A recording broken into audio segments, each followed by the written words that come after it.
So the rubber match coming up. What would you say is the most important thing for each alliance to remember? That's really tough, and it depends on what happens on the field. One thing I would recommend is to have a strategy or a game plan and change it every 30 seconds. Yeah? Simply doing that will enough to confuse the other alliance, and they will have no idea what to do and what to react. They're going to be so busy focusing on how the other alliance is doing and trying to stop them. By the time they realize it, they totally change their tactics and strategy, and they're just going to be lost all in the field. All right, well, it looks like we're going to go back behind the curtain, and we have 744 waiting for us. I'm here with Chad, the driver of Team 744, who is moving on to finals with Team 79 and 1772. So Chad, what did it feel like to see that score up there? It was really great and exciting. I'm a rookie driver, so to go to the finals first time, it's really great. So Shark Attack and 79 have been together now twice for the finals and alliances. How does it feel working with them? I mean, they're a great team to work with. It's always fun. It's our third time to the finals. Hopefully we'll win it. We haven't won the other two, but you know, hopefully third time's the charm. Yes, third time's the charm, so good luck, and we look forward to seeing the matches. And back to the studio. All right, strategy, like you said, very important. And you think changing the strategy as you go kind of keeps the opposing alliance on your toes? I think so. Like, it may be viable with this upcoming match because they both kind of seen each other's hands. That's true. So they don't know which one they're going to play first or how they're going to proceed. So I think coming out with different strategies every 30 seconds might be a good tactic. I'm not exactly sure it would be in confidence. It sounds crazy even recommending it, but it's worked before. I mean, if you have a distraction and you play it through, the other lines will stop what they should be doing, break apart, fall down, and by the time they realize what's going on, it's too late to play their game to their advantage. And so the biggest thing that 744 and, I'm sorry, I'm talking about another match at all. Go ahead. The biggest thing that 179 and Tyson 5 kind of have on their side is that they had those in their back pocket when they first came in the match. Now they don't have that surprise like we saw in the last match. Pink immediately tagged 179. Do you think there's any way that 179 can still be effective throughout the match and try to avoid all that without going so early and basically giving up the front half of the match? That's a good question, and the only thing I could see them doing is doing the total opposite of what's expected. Have 179 be the aggressor in shooting, 21, 1065 go more downfield to the human player's zone, trying to mess around 233 and 125 and try to mess with them, have them focus on those two robots, and eventually 179 will go ahead and grab their colored disc and go ahead and go for the kill. But at this point, I would, if I was 179 in that alliance, I would just go early, try my best, and let 21 and 1065 go to town. Somewhere in the middle of all the chaos, maybe after 21 has collected some discs, go and shoot, to go ahead and play screen for 179 and just get in the face and just get in the way of 233 and 125. Just interrupt them all the way, and I think that's their best chance, to be honest with you. What do you think, should 125 and 233 be thinking anything different in their normal strategy other than prevent 179 from getting to the pyramid? Should 125 be concerned with anything other than get to the human loader, get to shooting, get to the human loader? I think 125 still needs to make one, maybe at most two passes with the human loading zone to go ahead and score and teleop. I still think it's critical because you still need that buffer. All right, looks like the match is about to start, so we're going to go down to the field. We're just going to get it started. Team 233, the pink team. And their partner, Team 125, the Neutrons. And their partner, Team 4451, Robots Garage.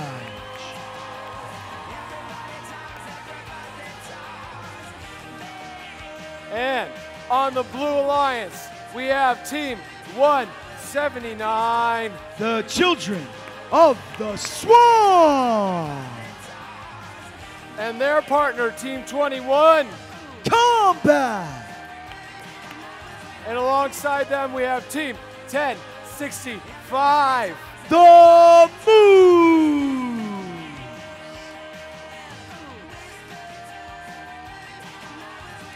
Robots are on, the gates are locked, and green means go. Drivers behind the line. 3, 2, 1, go.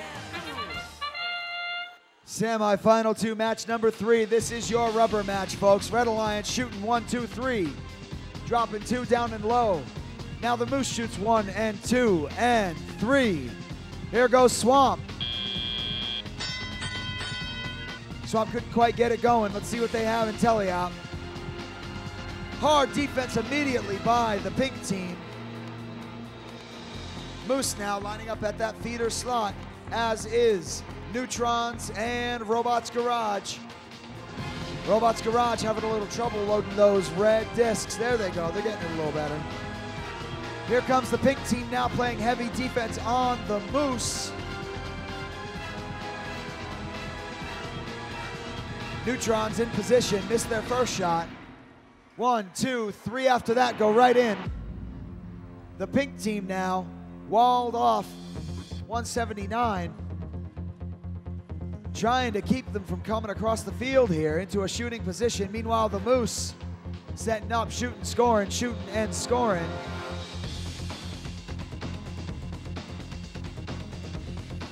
Swamp trying to get in position. If they're touching that pyramid, it's a safe position for them. Swamp can't play, Pink can't play defense on them.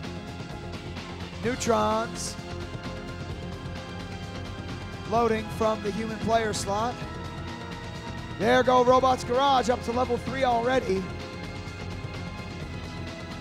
Here come the Colored Alliance discs. They're in, they're falling. As long as they're not touching their robot, they will be worth points. Here comes 179, climbing to level 2. We're down to 20 seconds now. All 3 Red Alliance robots hanging, all 3 Blue Alliance robots hanging. Moose shooting from the pyramid. Some last second points there. Human players are exhausted, robots are hanging. Count it down with me, folks. 3, 2, 1.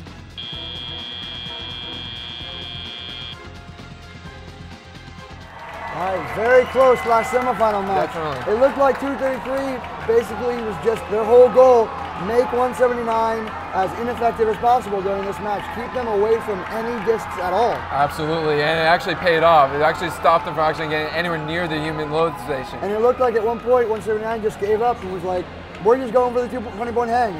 We're gonna get those points. Although the whole time, Moose steadily getting shots in, so. Yeah, and actually was able to close that gap in the middle of the match. Now 21 would surprise me when at 52 seconds left on the clock, went straight for a double hang, and that surprised me a lot. Yeah, me too. It left 125 completely fine. I mean, nobody in their way, nobody hassling them. They had all the time in the world. Now they did have trouble at their human loader for some reason. I don't know what, it was a miscommunication or something, but it took them a long time to get 4 discs into their robot. Yeah. So that definitely cost them in disc points, but it seemed that they still got their 50 points from 44-51, and they have that to fall back on. But the 2 20-point hangs might equalize it with the disc scores extra from Moose, and with one hang there, it's going to be close. It is, and to me, like with the strategy that they went, it almost seemed as if they probably changed their mind with whatever they had, because as soon as they got denied from Pink, you know, back at their own side of the field, you know, and denied hard, they're like, all right, we need to make the most of this situation. You guys go ahead and score as big as we can, because 179 is not going to be able to do what it wants to do. Yeah. Blue Alliance won our first match. Red Alliance won the All right, second. do we have a second finalist? Wow. All right, looks like the Red Alliance Really won. close. All right, with the superior disc points, the climb points equally matched. Yes. Wow, fantastic. Well, it looks like their first pick, the 44-51, really paid off for them. Yeah, absolutely. They guaranteed 50 points every single elimination match, every single one. Absolutely. It's guaranteed. They can make the difference of however they choose. You know, and even though it's predictable, it's really hard to stop those extra 50 points. Yeah. So, congratulations to the Red Alliance and fantastic play by the Blue Alliance. Looks like our final match, final matches are going to be 1772, 744, and 79. versus 233, 44-51, and 125. We're going to get back to those matches in just a little bit. We're going to take a 5-minute timeout to let all the motors cool and get everything set for the finals. In the meantime, we have a package to show you a little bit of all the stuff that's been new to the Orlando Regional this year. We're going to go to that now. There are some new and exciting things at the Orlando Regional for its 15th anniversary. They've added a Hall of Fame with past chairman's winners, a student lounge with workshops all day Thursday, and a new student ambassador program. This year, there was a new way to select student ambassadors. Mentors were given the chance to nominate their students to represent their team. Ambassadors were trained to tour with VIPs and be the passionate, fresh face of FIRST.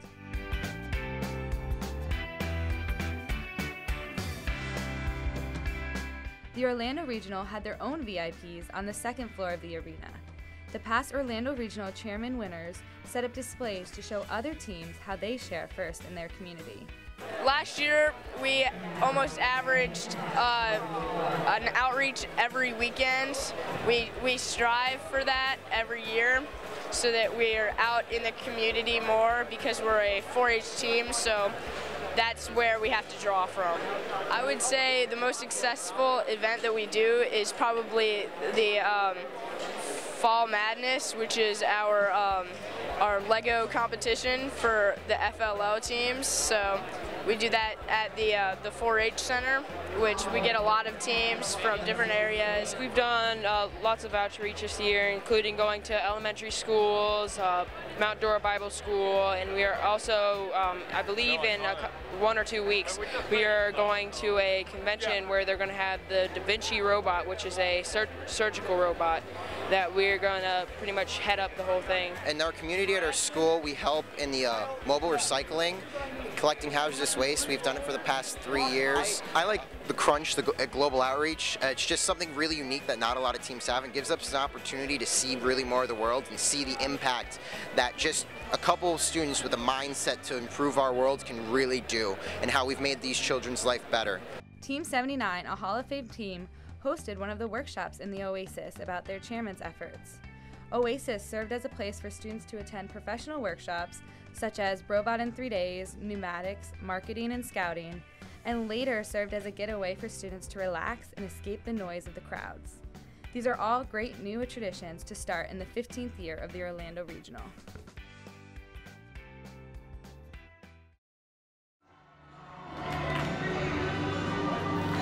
All right, we're going to go down to the field now. We have the driver of 125. We're going to talk to them for a bit. Nope. All right, so before we do that, let's talk about what 125 and their alliance have to do this match to beat 744, 79, and 1772. It's almost like you're taking like an unmovable object and slamming it with an unstoppable force. This is what this finals matchup is going to be like. You're going to see 79, 74-4 be very aggressive with their shooting. I even think they're going to try to make it and push it to be more offensive than they really want to. And it's mostly because they're going to be very intimidated by 233 stopping them, which they can.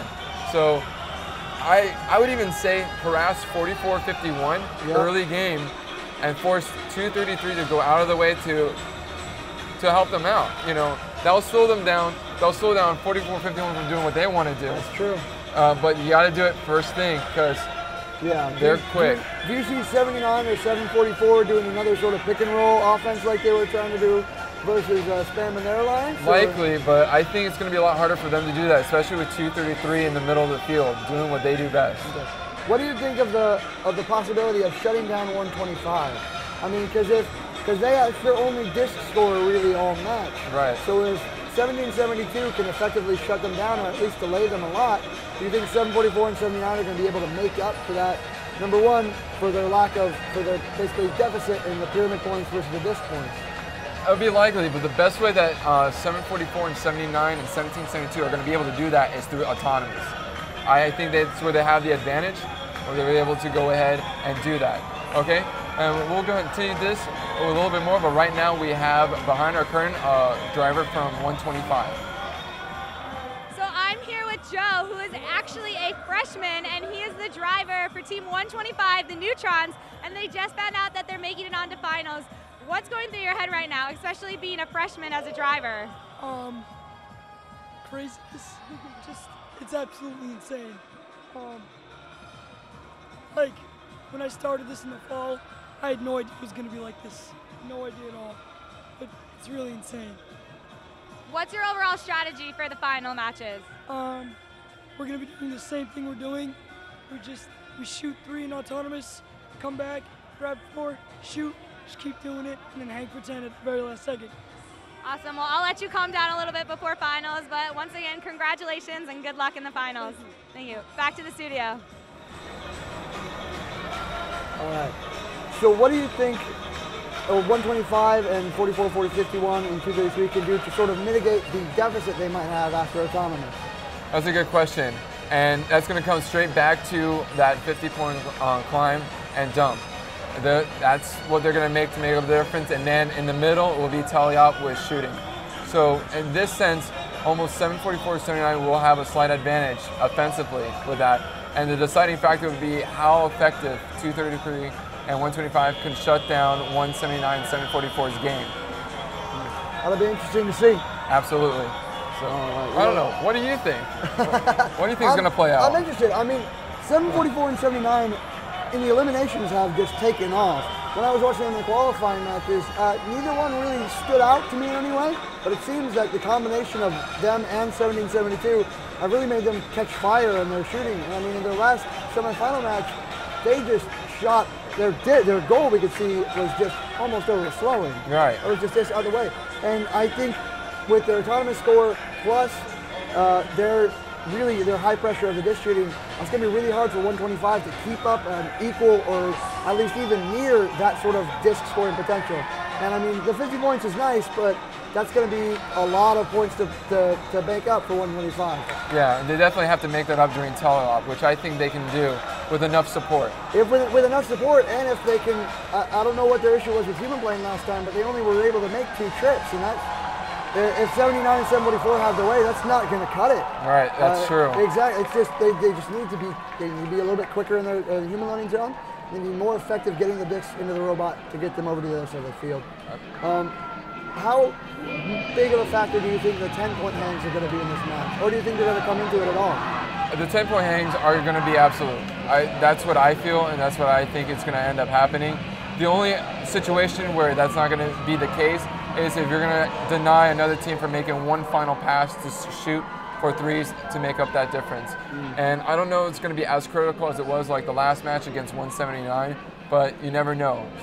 Yeah, it's going to be a fun finals. One thing that's interesting that I want to just ponder for a little bit is, do you think 744 and 79 would even make an attempt to shoot colored disc onto the pyramid? You know, it's interesting. There have been a couple of robots who have tried to do that throughout this regional with almost no success. And honestly, I think their time would be much better served getting those white discs into the goal. Because, I mean, it's an extra 2 points for every colored disc, yeah, but you only get, maybe if they're really good, if they actually get some luck and they angle it right, they'll get 1, maybe 2 in. They could probably knock that out with the white discs. So I don't see the colored pyramid goal being as much of a factor for the 8th seed alliance as the 7th seed alliance it has been. I would tend to agree with that. So good observation. What have you thought of the game so far? I mean, this is the first event I think we've both been to. We've watched some webcasts and things like that. But overall, what do you think of the game? I really like it. I mean, compared to week 1, and even I would say week 0, there's a big change between week 1 and week 2. The one thing I'm really happy to see, at least in this regional, and I can't say for the rest of the regionals because we're here, exactly, is this regional have been very popular with defense. And that's something that I've noticed that's been lacking with a lot of the other regionals outside of Florida. And I don't know what's the case, maybe it's just the local flavor or the style of robots at each event or competition. But it's going to be very important when it comes to championship, as it was decided last year. Yeah. Defense, well, offense wins you matches, defense wins you championships. Absolutely. And there's a reason that 2 Florida teams were on Einstein last year, I'm just saying. I am really looking forward to the defense, and watching this game has been a lot of fun for me, just because the way they seem to have been panned out, a lot of the robots don't necessarily do all of the tasks, but they can balance each other out really well. All right, we're going down to the field now for the very first finals match. Take it away, Dan Richardson.